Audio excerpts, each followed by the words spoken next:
کہ فرض نماز کے بعد جو اجتماعی دعا ہے وہ کہیں بھی ثابت نہیں ہے. اجتماعی کیا، انفرادی بھی ثابت نہیں ہے ہاتھ اٹھا کے، جو ان کی تحقیق ہے. جو ہم فرض کے بعد اجتماعی دعا مانگتے ہیں نا، یہ بھی ثابت نہیں ہے، ان کی تحقیق بتا رہا ہوں آپ کو. اور فرض کے بعد رفع الیدین کر کے انفرادی دعا بھی ثابت نہیں ہے.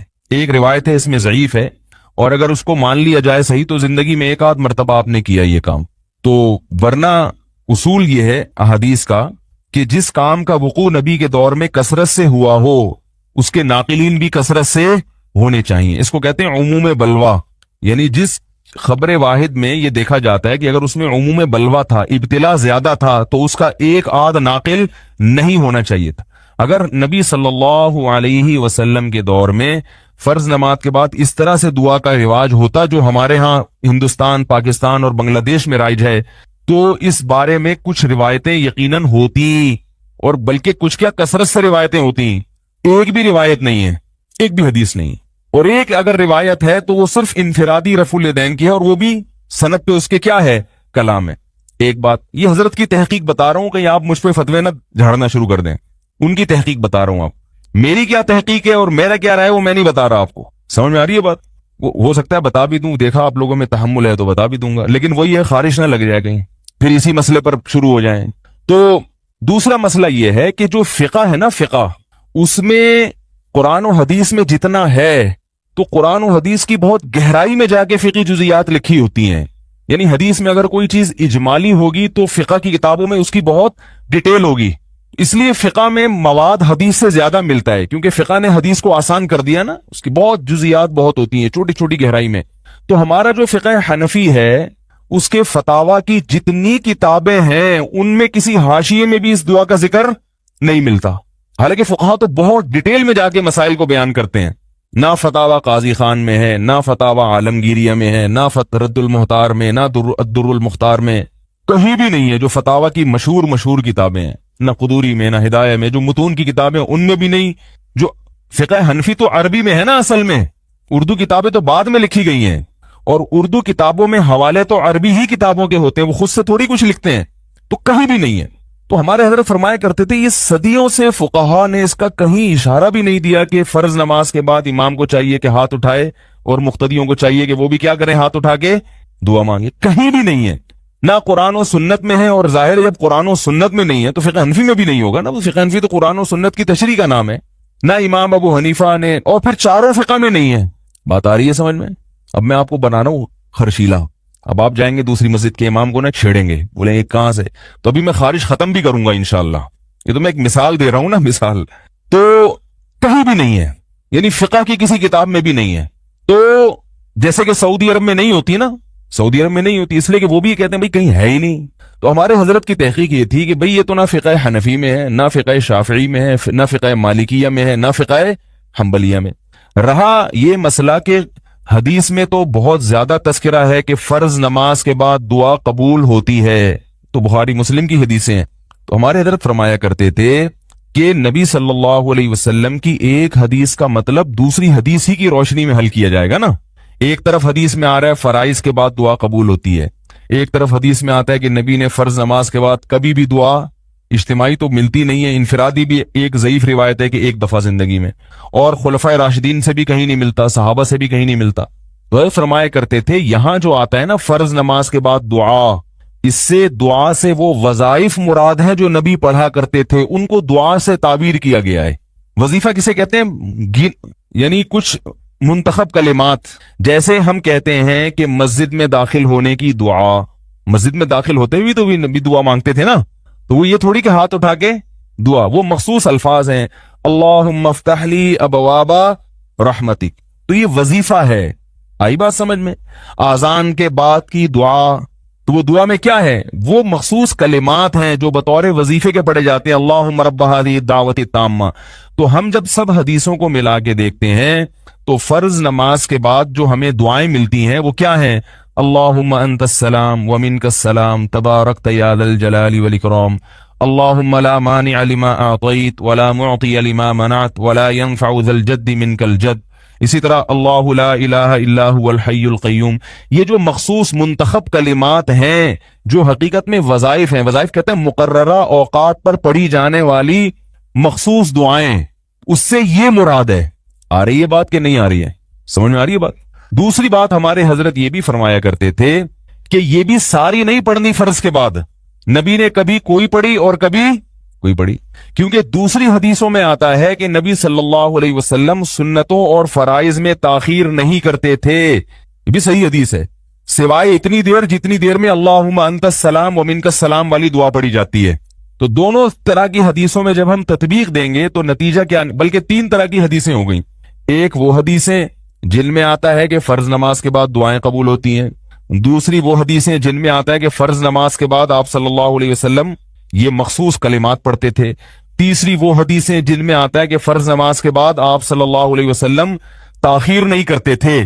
تو تینوں قسم کی حدیثوں کو ملائیں گے، اور پھر فقہ کی کتابوں میں بھی یہ مسئلہ اس طرح لکھا ہے، فتاوی عالمگیریہ میں لکھا ہے کہ امام کو چاہیے کہ اللہم انت السلام و منک السلام کے بقدر بیٹھے اور اس کے بعد کھڑے ہو کر سنتوں میں مشغول ہو جائے۔ تو جو فقہ حنفی کو فالو کرتے ہیں اس میں تو صاف لکھا ہے کہ امام صرف اتنا کرے گا، سلام کے بعد بیٹھے گا اتنی دیر اور کھڑے ہو کر پھر کیا کرے گا، سنتوں میں مشغول۔ تو قرآن و حدیث کی جو تشریح ہمارے حضرت کر رہے ہیں، فقہ حنفی میں بھی کیا ہے، وہی تشریح، فقہ شافعی میں بھی وہی تشریح۔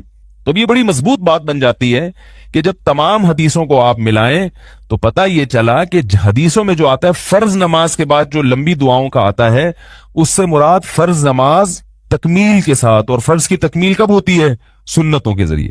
تو لمبی دعائیں مانگنی ہے، رفع الیدین کرنا ہے، تو فرض کے بعد آپ سنتوں میں جلدی مشغول ہو جائیں، باقی وظائف آپ کب کریں گے، سنتوں کے، آ رہی ہے بات پڑھیں گے وہ وظائف۔ اس طرح سے تمام روایتوں میں تطبیق ہو جاتی ہے، ورنہ اجتماعی دعا پر تو کوئی بھی روایت نہیں ہے فرائض کے بعد، کہیں بھی نہیں ہے۔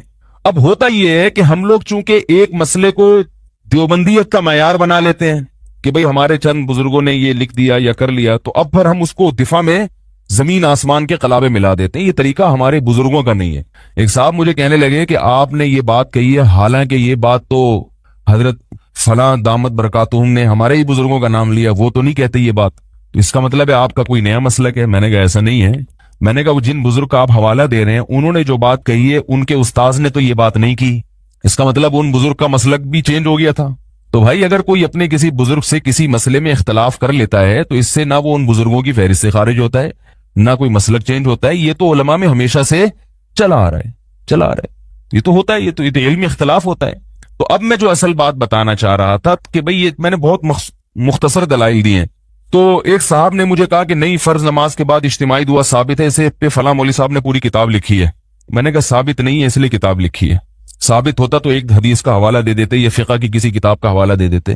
میں فقہ کی کتاب کو حدیث پہ ترجیح نہیں دیتا، فقہ میں ہم دیکھتے ہیں کہ کہیں بھی ایسا نہیں ملتا کہ حدیث کے خلاف جا رہی ہو، لوگوں کی فہم ناقص ہوتی ہے، ان کو وہ فقہ کی عبارت حدیث کے خلاف لگتی ہے، ہوتی نہیں ہے، اور اگر فقہ کی کوئی عبارت حدیث کے خلاف ہوتی ہے تو اس پہ ہمارے مشائخ پہلے اس کے خلاف فتویٰ دے چکے ہوتے ہیں، وہ فقہ حنفی کا پھر حصہ نہیں ہوتی۔ فقہ کی ہر کتاب کا ہر مسئلہ فقہ حنفی نہیں ہوتا، مفتہ بھی ہی قول ہوتا ہے فقہ حنفی کہ جس پہ فتویٰ دیا جاتا ہے۔ تو اب جو میں اصل بات بتانا چاہ رہا تھا، ہمارے حضرت کی یہ تحقیق تھی، اور اس تحقیق کو ہندوستان کے بہت سے بڑے بڑے علماء نے مانا بھی۔ حضرت مولانا اشرف علی تھانوی رحمہ اللہ تعالیٰ کے جو آخری تو نہیں، بہت یعنی آخری خلفاء میں سے ایک تھے مولانا ابرار الحق، وہ بھی فرض نماز کے بعد دعا کے قائل نہیں تھے، وہ بھی حکیم الامہ کے اجل خلفاء میں سے تھے، بلکہ انہوں نے تو بعض علماء سے ملاقات اس لیے چھوڑ دی کہ بھئی جب تمہاری بھی یہ تحقیق ہے کہ فرض کے بعد اجتماعی دعا ثابت نہیں ہے تو تم کیوں مانگتے ہو، اس وجہ سے انہوں نے ملنا چھوڑ دیا، وہ تو اس مسئلے میں اتنے، حالانکہ وہ بھی حکیم الامہ کے خلفاء میں سے تھے۔ حضرت مفتی محمد شفیع صاحب رحمہ اللہ تعالی جو مفتی اعظم پاکستان تھے، انہوں نے نماز کے بعد دعا پر ایک رسالہ لکھا ہے، اس میں بھی انہوں نے یہ لکھا ہے کہ یہ دعا ثابت، بھئی دارالعلوم کے بانی جو تھے نا حضرت مفتی محمد شفیع صاحب رحمہ اللہ تعالی، انہوں نے بھی یہ لکھا ہے۔ تو ہمارے حضرت کی بھی تحقیق، اور بہت سے علماء ان کے ساتھ تھے اس مسئلے میں۔ اب میں آپ کو جو اصل بات بتانا چاہ رہا ہوں، حضرت نے ایک تحقیق لکھی، پورا رسالہ لکھا، بات ہو گئی، اور حضرت نے اپنے مدرسے میں یہ کیا کہ اس کو بند کر دیا۔ میں نے وہاں 3 سال امامت کی ہے دارالافتاء والارشاد میں، 3 سال میں ایک مرتبہ بھی فرض نماز کے بعد ہاتھ نہیں اٹھایا، انفرادی میں بھی نہیں اٹھایا، حضرت کی طرف سے پابندی تھی کہ نہیں اٹھا سکتے آپ۔ لیکن حضرت نے یہ کبھی نہیں کہا کہ جا جا کے دوسرے مولویوں کو پن کرو، آئی بات سمجھے، ان کو بولو یہ ثابت نہیں ہے تو آپ کیوں کرتے ہیں. بات آ رہی ہے؟ جو اصل بات میں سمجھانا چاہ رہا تھا نا وہ یہ، دیکھو کوئی مسجد کے امام تمہارے اگر کر رہے ہیں تو ان کو جا کے بتاؤ کہ یہ تو یہ لکھا ہوا ہے، آپ یہ کیوں کر رہے ہیں. حضرت فرماتے جو جیسے کر رہا ہے اس کو کرنے دو. یہ میری تحقیق لکھی ہوئی ہے، جس نے پڑھنی ہوگی پڑھ لے، نہیں پڑھنی تو ہم کو پولیس تھوڑی ہے. کیا خیال ہے؟ اور حضرت نے ایک دو مرتبہ یہ مسئلہ بیان کیا، اس کے بعد یہ مسئلہ بیان کرنا بھی چھوڑ دی. ایک دفعہ بہت بڑے عالم آئے، انہوں نے نماز پڑھا کر دعا مانگی، حضرت نے ان کو بھی کچھ نہیں کہا، ٹھیک ہے نا، کہ یہ کیا کر رہے ہیں، مانگ لی بھائی، ٹھیک ہے. حضرت نے فرمایا ٹھیک ہے ان کی تحقیق ہوگی. ایک دفعہ حضرت سے کسی نے کہا کہ آپ تو اس معاملے میں اتنی نرمی کرتے ہیں کہ وہاں ہماری مسجد کے امام بھی مانگتے تھے دعا، ہم نے حضرت کو لکھ کے دیا کہ ہماری مسجد کے امام تو یہ نماز کے بعد دعا مانگتے ہیں. حضرت فرمایا چھوڑ دیں ان کو اپنے حال پہ. مقتدی کی ذمہ نہیں ہے کہ وہ امام کے پیچھے پڑ جائے ہاتھ دھو کے. امام کی اصلاح کرنا علمی مسائل میں یہ مقتدی کی ذمہ داری نہیں ہے. امام کی اصلاح کوئی ان کا استاذ کرے یا ان سے بڑا کوئی عالم کرے تو ٹھیک ہے. دیکھو باپ کی اصلاح اگر بیٹا کرنا شروع کر دے تو اصلاح ہوگی یا فساد ہوگا؟ فساد ہوگا. باپ بولے گا میں نے جنا ہے یا تو نے مجھے جنا ہے بھائی. باپ بولے گا میں تیرا باپ ہوں یا تو میرا باپ ہے. بیٹا ابا کو بٹھا کے نصیحت کرے، وہ نصیحت جو لقمان علیہ السلام نے اپنے بیٹے کو کی تھی. لقمان علیہ السلام نے اپنے بیٹے کو بولا یا بنیا میرے پیارے بچے اونچی آواز سے بات نہ کیا کرو، سب سے بری آواز گدوں کی آواز ہوتی ہے. اے میرے پیارے بچے نماز کی پابندی کیا کر، والدین کا. اب آپ نے سورہ لقمان کا یہ رکوع پڑھا، آپ نے کہا یار اسلام میں جب باپ بیٹے کو نصیحت کر سکتا ہے تو بیٹا بھی تو کر سکتا ہے نا. آپ نے کہا میں اپنے ابا کو جہنم میں جاتا ہوا نہیں دیکھ سکتا. ابا کو بلایا، یا بنیا کی جگہ یا ابیا کر دیا آپ نے. یہ بچے کون شور مچا رہے ہیں بھائی، ان کو پکڑیں. آپ نے اے میرے پیارے بیٹے کے بجائے اے میرے پیارے، بالکل وہی اسٹائل ہے، اسٹائل بالکل وہی ہے. صرف پہلے ابا بیٹے سے خطاب کر رہے تھے، اب بیٹا بھائی یہ بچے کو لے کے جائیں مسجد کا کوئی بھی خادم ہے لے کے جائیں فوراً. تو باپ بیٹے کے خطاب کرنے کے بجائے کون خطاب کر رہا ہے؟ بیٹا باپ. کہہ رہے اے میرے پیارے ابا لا تشرک باللہ، ابا کبھی بھی کسی کو اللہ کے ساتھ شریک مت کرنا. ان الشرک لظلم العظیم، لظلم عظیم، شرک بہت بڑا ظلم ہے. اور اگر شرک سمجھ میں نہیں آتا تو مفتی طارق مسعود صاحب کا کلپ ہے یا رسول اللہ مدد والا، وہ سن لیں آپ. پھر لگا بھی دیا آپ نے. ابا یہ پورا سنیں. پھر آگے آپ ابا سے کہہ رہے ہیں قرآن میں بتایا تھا وبالوالدین احسانا، والدین سے اچھا سلوک کرو. ابا صرف ایسا نہیں ہے کہ والدین اولاد والدین سے، شریعت میں باپ کو بھی بتایا گیا کہ اولاد سے اچھا سلوک کرے. دو تین نصیحتوں تک تو ابا سنے گا. پھر آپ آگے چلے، اقیم الصلاۃ، ابا نماز پابندی سے پڑھنی ہے. اور انہا ان تکو مثقال حبۃ من خردل، ابا یاد رکھو اگر ایک نیکی چٹان میں بیٹھ کے رات کی گہرائی میں، جیسے ابا بیٹے کو سمجھاتے ہیں نا بیٹا کوئی بھی گناہ اگر مجھ سے چھپ کے بھی کیا نا تو مجھ سے تو چھپا لو گے مگر اللہ سے نہیں چھپا سکتے. تب آپ ابا کو اسی اسٹائل میں سمجھا رہے ہیں.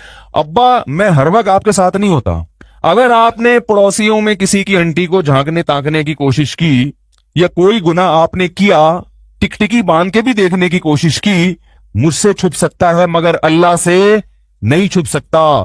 کیونکہ اللہ تو باریک سے باریک چیز بھی قیامت کے دن لے آئے گا، کیونکہ اللہ لطیف بھی ہے اور خبیر بھی. تین چار نصیحتوں کے بعد ابا اگر ابا ہوگا تو زوردار قسم کا جھاپڑ پڑے گا کہ نہیں پڑے گا؟ بولے گا بہت ہو گئی بیٹا، دو سن لی تین سن لی، چلو یہ سوچ کے کہ شاید میرے بیٹے پہ ایک غلبہ ہوا ہے.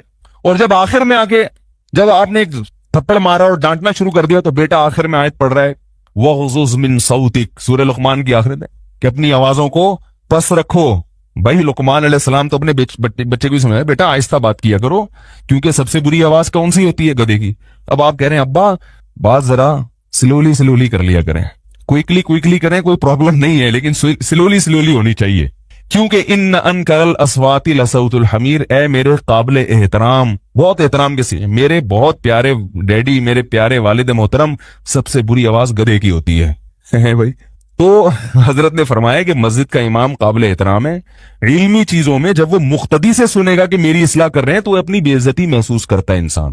آپ ایک بہت بڑے ڈاکٹر کو سمجھانا گردے کا اسپیشلسٹ ہے، آپ جا رہے ہیں اس کے بعد ڈاکٹر صاحب میری تحقیق ہے کہ گردے میں جو ہے نا یہ جو بیماری ہے نا اس کا یہ علاج ہے. ڈاکٹر کی یہ فطری چیز ہے، انسان بے عزتی محسوس کرتا ہے. ہمارے ہاں جب کوئی سوا عشرہ قاری آتا تھا اگر وہ قرات میں غلطی کرتا تو ہمارے حضرت اس کو نہیں ٹوکتے تھے، بلکہ وہ کیا کرتے تھے کہ یا تو الگ سے بات کرتے تھے اس سے یا کسی اور قاری کے ذمے لگاتے تھے جو اسی جیسا ہو کہ آپ ان کو سمجھائیں. کیونکہ وہ قرات میں مشہور ہے. اگر وہ کہے گا کہ لوگ میری غلطیاں نکال رہے ہیں تو اپنی بے عزتی محسوس کرتا ہے انسان. یہ انسان کی فطرت ہے. یہ جو لوگ کہتے ہیں نا حق جہاں بھی ہو بول دینا چاہیے، غلط ہے 100%. حق بات بولنے کے لیے بہت ساری شرطیں ہیں، بہت سارے مواقع ہیں. تبھی تو قرآن نے یہ نہیں کہا کہ ادعو الی سبیل ربک، اپنے رب کی طرف بلاؤ، یہاں تک کہہ کے خاموش نہیں ہوا ہے قرآن. اگر قرآن میں صرف اتنا ہوتا ادعو الی سبیل ربک، اپنے رب کے راستے کی طرف بلاؤ، بس پھر ہم آزاد تھے، جیسے چاہتے بلاتے. اللہ نے فرمایا بالحکمہ، حکمت کے ساتھ، والموعظۃ الحسنہ، بہت عمدہ طریقے کے ساتھ، وجادلہم باللتی ہی احسن، بہت اچھے طریقے سے. احسن کا مطلب کیا ہے؟ دو طریقے ہیں، دونوں اچھے ہیں. احسن جو ہے نا کمپیریٹو ڈگری ہے. اللہ نے یہ نہیں کہا وجادلہم باللتی ہی احسن، ایسے طریقے سے لوگوں کو دین کی دعوت جو اچھا ہو. نا نا نا نا نا نا، یہ نہیں. اچھے بہت سارے ہوتے ہیں. اللہ نے فرمایا کہ جتنے طریقے ہو سکتے ہیں بہت سارے اچھے ہیں، تو ان میں جو سب سے اچھا ہوگا نا اس طریقے سے بلاؤ. احسن کا مطلب کمپیئر کیا جا رہا ہے باقی طریقوں سے. تو اچھے طریقے سے بھی نہیں بلانے کا حکم دیا جا رہا، بلکہ بہت سارے طریقے ہیں دین کی دعوت کے، سارے اچھے ہیں. تو اللہ فرماتے ہیں تھوڑی دیر غور کر لو، دعوت میں تاخیر کر لو، جلد بازی نہ کرو، لیکن یہ دیکھ لو کہ ان اچھوں میں سب سے اچھا بول لو نا. یار کیا جا رہا ہے یار، سب سے اچھا کون سا ہے؟ پھر اس کے اچھے بھی آئیں گے انشاءاللہ. کہتے ہیں نا تمہارے تو اچھے بھی آئیں گے، پھر اس کے اچھے بھی انشاءاللہ دین کی طرف آئیں گے. تو ایک دفعہ کیا ہوا، تو حضرت نے پھر مجلس میں مسئلہ بتایا. فرمایا کہ بس یہ مسئلہ زیادہ نہ پھیلائیں فراز، کی میری اصل فتاوی میں رسالہ لکھا ہوا ہے، امام خطیب ایک دفعہ بیان کر دے ممبر سے جو یہاں سے پڑھ کر گئے ہیں، اس کے بعد دوبارہ نہ چھیڑیں. پھر اس کی وجہ بتائی. فرمایا ایسا نہ ہو کہ میری پوری زندگی کا حاصل یہ نکلے کہ فرائض کے بعد دعا ثابت نہیں ہے. یعنی میں نے ساری زندگی جو پڑھایا اور پڑھا اور دین کی خدمت کی، اس کا خلاصہ کیا نکلے کہ بھئی ان کی یہ تحقیق تھی کہ نماز کے بعد اجتماعی دعا ثابت نہیں ہے، اور یہ تحقیق پوری دنیا میں رائج ہو گئی. کہا ہمیں اس سے بڑے بڑے کام کرنے ہیں، بس یہ لکھ دیا. ایک دفعہ کسی کا فون آیا کہ حضرت وہ جو میں نے رسالہ لکھا ہے میری سمجھ میں نہیں آیا، آپ نے جو اجتماعی دعا کے بارے میں لکھا ہے میری سمجھ میں نہیں آیا، میں کیا کروں؟ انہوں نے فرمایا کہ بس جتنا میں سمجھا سکتا تھا سمجھا دیا، اس سے زیادہ میں اس پہ ٹائم ضائع نہیں کروں گا. نہیں آ رہا تو دوبارہ پڑھ لے اس کو، پھر بھی نہیں آ رہا تو پھر تیسری دفعہ پڑھ لے. یہ بزرگان دین تھے جو اپنے اوقات کو مفید کاموں میں لگاتے تھے اور اس طرح سے حفاظت کیا کرتے تھے. سمجھ رہے ہیں بات کو کہ نہیں سمجھ رہے؟ تو اس طرح جب ان بزرگوں نے تبھی اللہ نے ان سے بہت کام لیے ہیں.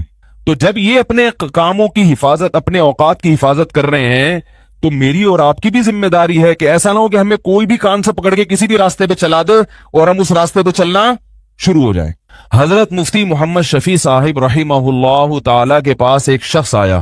یہ واقعہ بھی میں نے اپنے شیخ سے سنا، حضرت مفتی رشید احمد صاحب سے. فرماتے ہیں ایک طالب علم آیا منطق کی یہ کتاب لے کر، اور وہ کہنے لگا منطق کی یہ کتاب کی یہ جو عبارت ہے، عربی عبارت، اس کا مطلب مجھے سمجھ میں نہیں آ رہا. سمجھ رہے ہیں؟ اس عبارت کا مطلب مجھے سمجھ میں نہیں آ رہا. اور پھر کہنے لگا میں بڑے بڑے علماء کے پاس گیا ہوں مگر وہ بھی اس کا مطلب سمجھ نہیں پائے. حضرت مفتی شفیع صاحب سمجھ گئے کہ یہ عبارت یقیناً مشکل ہوگی، تبھی بڑے بڑے علامے بھی حل نہیں کر پا رہے. پھر کہنے لگا اب مجھے آپ ایک واحد نظر آئے ہیں، آپ مفتی اعظم ہیں، آپ اتنے بڑے بزرگ ہیں، آپ حل کر دیں. اس کا خیال تھا کہ وہ تو فوراً حل کریں گے. حضرت مفتی شفیع صاحب نے فرمایا کہ اس عبارت پر تمہارا دین یا دنیا کا کون سا مسئلہ اٹکا ہوا ہے بھائی؟ نہیں آئے تو چھوڑ دو اس کو. بھائی جب مطالعہ کیا نہیں سمجھ میں آیا، ایک آدھ سے پوچھا نہیں آیا تو چھوڑ دو. بھائی اتنے علماء کے پاس جانے کی ضرورت کیا تھی ان کا ٹائم ضائع کرنے کے لیے؟ اور اب میرے پاس آنے کی ضرورت کیا ہے میرا ٹائم ضائع کرنے کے لیے؟ میں کیوں اس پہ سمجھاؤں؟ اس سے مسئلہ بھائی پوری منطق کی یہ کتاب ہے، اگر آپ کی سمجھ میں پوری نہیں آئی تو کیا ہو جائے گا؟ اس سے کیا کریں؟ آپ لوگ کو سمجھانا مشکل ہو رہا ہے تو کیسے سمجھائیں؟ بتاؤ بھائی. آ رہی ہے نا الحمدللہ. تو میں یہ بار بار کیوں کہہ رہا ہوں کہ انجن پہ نہ چھوڑیں کہ کدھر لے کے جا رہے ہیں آپ کو. پہلے آپ طے کریں کہ آپ نے کراچی سے ملتان جانا ہے، یا کراچی سے آپ نے پشاور جانا ہے، کراچی سے آپ نے سرگودا جانا ہے، چیچا وطنی جانا ہے، شکر پڑیاں جانا ہے، چک جھمرا جانا ہے، خانیوال جانا ہے، کہاں جانا ہے آپ نے. اس کے حساب سے آپ نے انجن کو سلیکٹ کرنا ہے کہ یہ والا انجن چاہیے مجھے. سمجھ رہے ہو کہ نہیں سمجھ رہے؟ تو آپ پہلے اپنے مسائل دیکھو. آپ کا بنیادی مسئلہ رفع الیدین ہے، ٹانگیں چوڑی کرنا ہے، زور سے آمین ہے، یزید ہے، کربلا ہے، کیا ہے آپ کا بیسک؟ آپ کا ذاتی مسئلہ کیا ہے؟ کیا قبر میں آپ سے کربلا کے بارے میں سوال ہوگا؟ بتاؤ میرے بھائی، کیا قبر میں آپ سے یزید کے بارے میں سوال ہوگا؟ میرا خیال ہے آپ لوگوں سے ہوگا. تو پھر گردن تو ہلائے نا. ہوگا سوال. کیا یزید کے بارے میں اگر آپ کو سب پتا چل جائے تو آپ اگر 16ویں گریڈ کے ہو تو گورنمنٹ 17واں گریڈ دے دے گی آپ کو، ہے بھائی؟ یہ 17ویں گریڈ سے 18ویں پہ لے آئے گی، یا آپ کی صحت اچھی ہو جائے گی؟ آپ کو اگر مجھے سب پتہ چل گیا نا تو میرا وزن 1 کلو بڑھ جائے گا. کیا خیال ہے بھائی؟ کچھ بھی تو نہیں ہو رہا اللہ کے بندو. دوسری بات یہ ہے کہ اگر بالفرض کچھ ہو بھی رہا ہے، تھوڑا سا ہو رہا ہے، آپ کہہ رہے میری ٹینشن ختم ہو رہی ہے اس سے، تو یہ جو ٹینشن ہے نا، یہ خارش جو ہے نا کھجانے سے بڑھتی ہے یا ختم ہوتی ہے؟ بڑھتی ہے.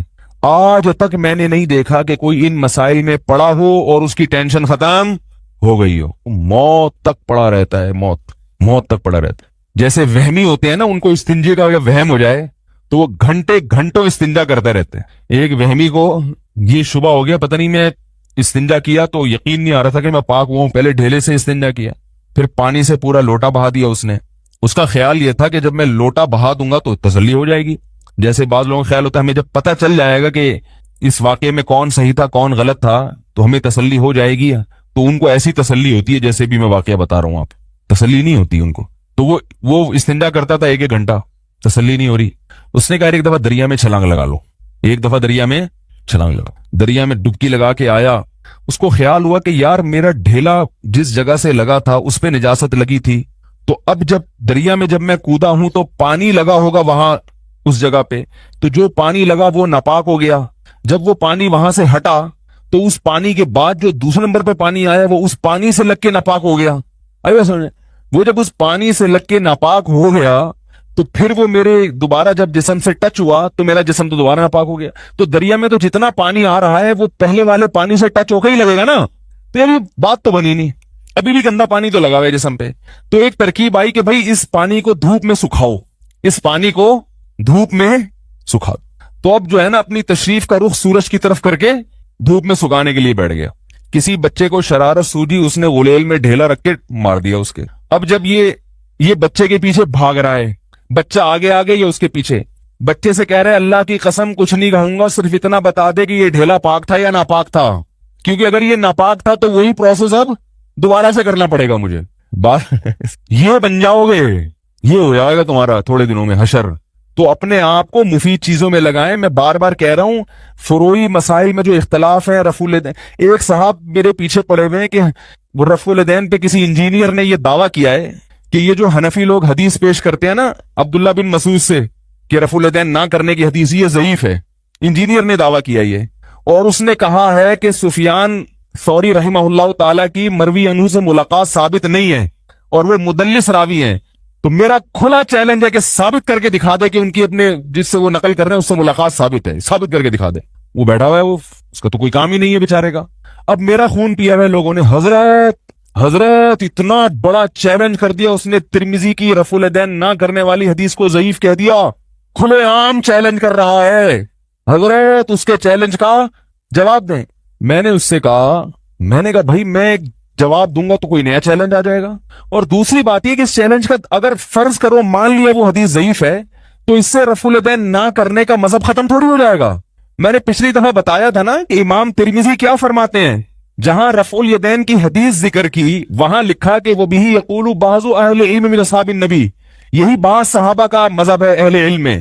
اور جہاں رفع الیدین نہ کرنے کی حدیث ذکر کی وہاں لکھا وہ بھی یقول غیر واحد من اہل العلم من اصحاب النبی، یہ بہت سارے صحابہ کا مذہب ہے اہل علم میں. تو بھائی جب ایک بات ہو گیا کہ بہت سارے صحابہ نہیں کرتے تھے تو کوئی بھی حدیث نہ ہو تو بھی یہ صحابہ کا مذہب تو ہو گیا نا، سنت تو بن گیا نا. کیونکہ اہل علم صحابہ وہ یقیناً ایسا کام نہیں کریں گے جس کے بارے میں ان کو یقین ہوگی نبی صلی اللہ علیہ وسلم کی سنت ہے اور جان بوجھ کر اس کو ترک کریں. تو امام ابو حنیفہ کی دلیل تو آ گئی نا آپ کے پاس. اب آپ یہ کہو کہ مجھے میرے مطلب کی دلیل دی جائے، یہ کہیں بھی دنیا کا اصول نہیں ہے کہ جس قسم کی دلیل کا آپ مطالبہ کرنے میں وہ قسم کی دلیل دوں. یہ کیا بات ہوئی بھائی؟ یہ ایسے ہی ہو گیا جیسے کسی نے آپ پر کیس کیا کہ اس نے میرے 1 لاکھ روپے لیے، آپ کہہ رہے ہو میں نے نہیں لیے، اس نے 4 گواہ پیش کر دیے، آپ کہہ رہے ہیں یہ والے گواہ نہیں، وہ غفار بھائی اور وسیم بھائی اگر گواہی دیں گے تو میں مانوں گا. تو عدالت سنے گی آپ کی بات؟ عدالت کہے گی بھائی کوئی بھی 2-4 گواہ پیش کر دیے تو بات ہو گئی. تو آپ نے رفع الیدین نہ کرنے کی دلیل اگر میں نے پیش کر دی ہے تو چاہے وہ آپ کی مطلب کی ہو یا نہ ہو تو دلیل تو ہو گئی نا، مسئلہ تو اختلافی ہو گیا نا. اب امام مالک رحمت اللہ علیہ کہتے ہیں ہاتھ چھوڑ کے نماز پڑھو، حالانکہ ہاتھ چھوڑ کے نماز پڑھنے پر، ہاتھ باندھ کے نماز پڑھنے پر حدیثیں زیادہ ہیں.